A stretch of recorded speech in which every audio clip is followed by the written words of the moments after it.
Hello Earthlings. So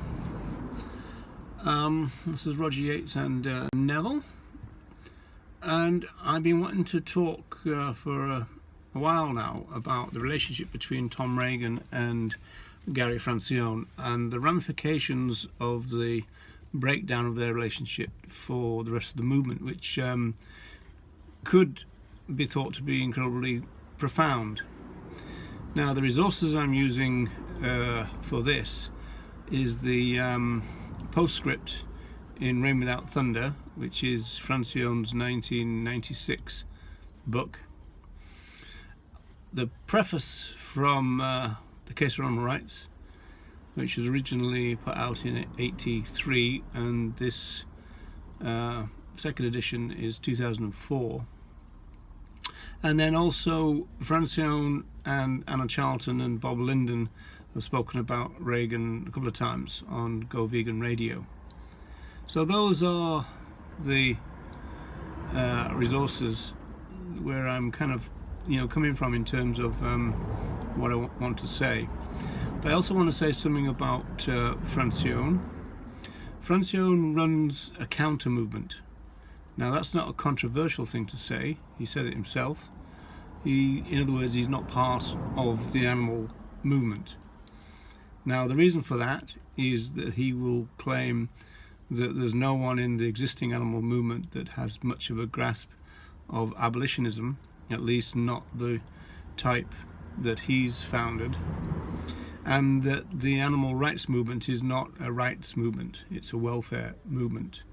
By and large or wholly. In fact, he would claim, I think there's some merit in this, certainly, that rather than it being a social movement, it's more a collection of charities and businesses.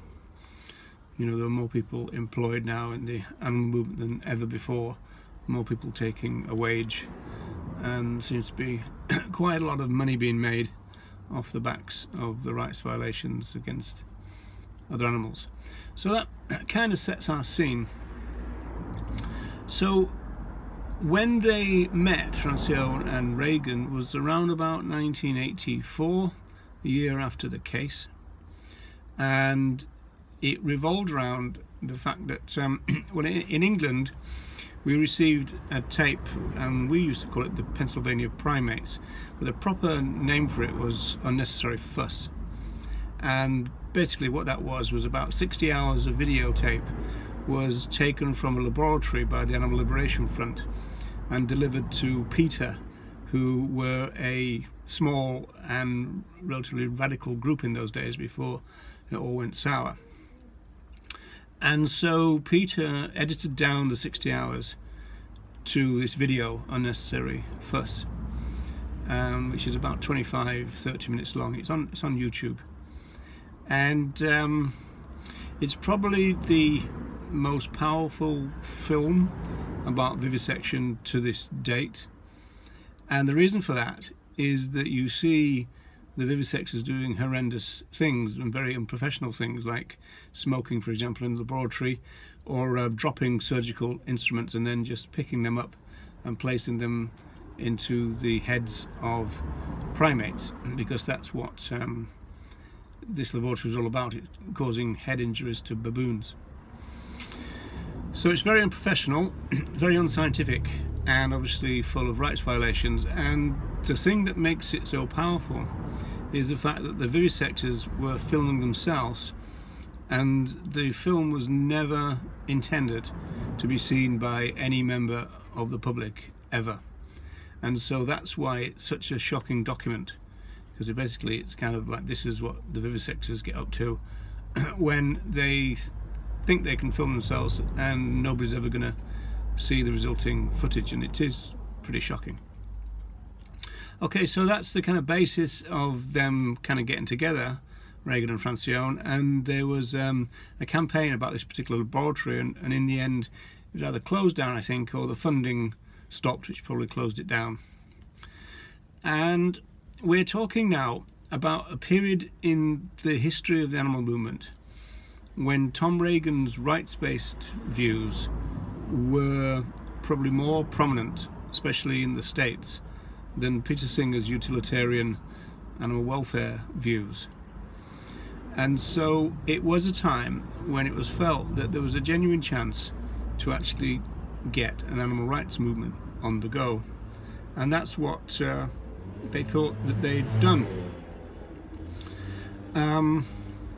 In 1990, there was a march, the March for Animals in Washington, and that was very successful. The attendance is estimated at the low end to be something like 25,000, at the high end to be 75,000, and some of the organisers claim 55,000, kind of midway point, if you like.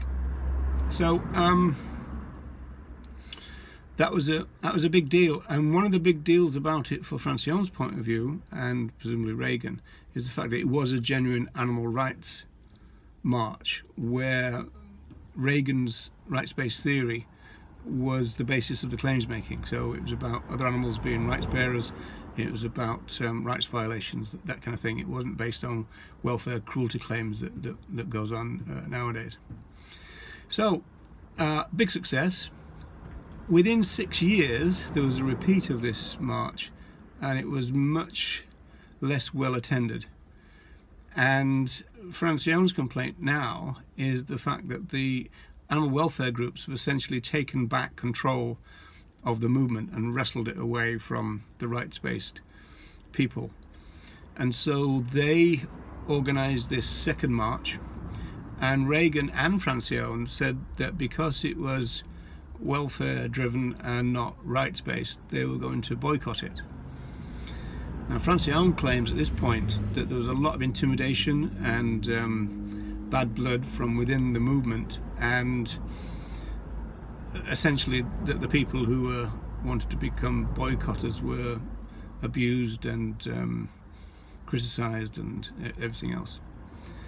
What Francione suggests in terms of Regan is that this critique got on top of him and he couldn't kind of quite cope with it. And so rather than standing outside of the movement like Francione has done ever since, he decided to try to influence it from within.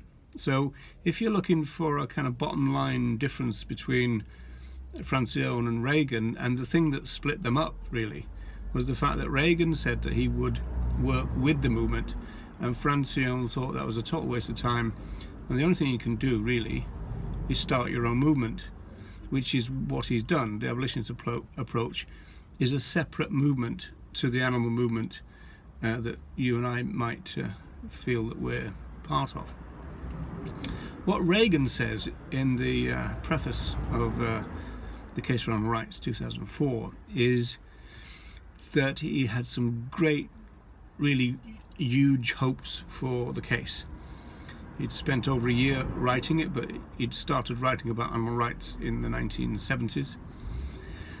And he thought that he'd created the foundation of a radical and successful social movement. And I would agree that that is a reasonable thing to think. He also says that very quickly he realised that he was a bit too ambitious about the entire idea. Now, there are some problems with the case, but then again, it was a very groundbreaking book. So because it was breaking new ground, as it were, and academics have said that Regan succeeded in getting the idea of rights over the species barrier. So this is a radical deal. Parts of it were written fairly conservatively, and there were some issues which Francione has complained about subsequently, and fair do, there are some issues about it. There's bound to be in such a radical, groundbreaking book, but it could have been the basis of the movement. It's not. If you look at all the animal groups that still sell books, for example, you'll be hard pressed to find a Tom Regan book, and you won't find The Case for Animal Rights. So the fundamental groundbreaking statement of rights-based animal rights is not part of our movement. Peter Singer's animal liberation is, and that's a non-rights book. And again, that's not a controversial thing to say. Singer says quite openly that he's not an animal rightist, and that he regrets framing animal liberation in terms of rights. Just talk about women's rights, for example. So he regrets that because he's a utilitarian, and he basically doesn't think rights are a good way to ground a social movement. Francione and Regan, the first abolitionist, did, and they thought that they'd started the animal rights movement. So this brings us to the kind of legacy of all that, which is, and this is what Francione has said on Go Vegan Radio, and also in that postscript, is kind of like the speculation about, well, what would have happened if Regan had stayed with Francione? And that could have made some profound difference. Rather than working within the movement, if Regan had joined Francione in creating an alternative movement, what would have happened, essentially? Now, we've got to remember that this kind of split happened before the internet, and so the full potential of actually being able to launch an alternative movement wasn't kind of known then. I have a feeling that if Regan had been 10, 20 years younger, things might have been very different from what it is now. It's an interesting thing that I think that if Regan had not, as it were, stopped writing by the time the internet came about, I think the movement could have maybe embraced his theory, or a Regan stroke Francione theory. Francione got most of his ideas really from Regan, and expanded a few, like the case talks about property status and all the rest of it. And so, there's not a great deal of originality in Francione, but he does expand and he does kind of develop, the evolutionary kind of move from Regan, if you like. So that's the meritorious kind of part of Francione. So we're left with that speculation. Would we have a genuine animal rights movement? What that would have meant, I think, is that the move towards veganism that we all see now may have happened 15, 20 years ago. And a rights-based movement would have probably more quickly put veganism as the moral baseline. And so, once again, I know that for people watching this, if you're new to veganism, and I mean within 10 years, then you're going to be surprised by the fact that vegan education, as we know it now, where veganism is the center part of our claims, we talk about it all the time, that is new. That is 21st century stuff. Before that, although we were vegan, we didn't campaign for veganism in the way that we do now. It was totally absent. It was all single issue, blood sports, vivisection, factory farming, but veganism wasn't the thing. And it was still in those days when most people would have probably talked about vegetarianism more than veganism. It was a different world, but that different world was only 25 years ago. We've got to take that on board. Now, we could have, I think that a Regan Francione inspired movement would have brought about what we've got now 25 years ago, and that would have really made some difference. And also the language that we use now as a movement would not exist. So people wouldn't talk so much about cruelty, although Regan talks about cruelty, but he talks about rights violations. Okay, and this is the core difference between a rights-based approach and a welfare approach, which talks about suffering and cruelty, essentially a kind of don't be cruel message, whereas the rights message is stronger. It's do not violate rights. It makes the claim that other animals are rights bearers, and that when we use them, that's a rights violation. So those differences would have come about quicker. And I think that the way that the movement talks would have changed drastically if the big groups had not gone back to Singer. And I think the reason that the big groups went back to Singer is that Singer is more sellable because it fits in with lots of different ideas. It's Regan is a bit more kind of rule bound, and you can't do all the kind of balancing and the kind of reducitarian and the flexitarian and all the crap that goes on in the movement and the bigger cages and all the rest of it. Of course, you know, Reagan's, one of his famous quotes was, "We don't want bigger cages, we want empty cages." Whereas, you know, so we wouldn't have been fighting to change barren battery cages into enriched battery cages, all that kind of welfare stuff like that. We probably wouldn't be campaigning, as Peter have done, to replace slitting the throats of chickens with gassing them.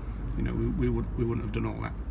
The industry might have done that because they would have reacted to an animal rights movement with animal welfare reforms, because that's all they could do. So it's really interesting to me that if we to speculate about what the movement would look like, it would look a bit like this now, with veganism as the moral baseline, but that would have been 25 years ago.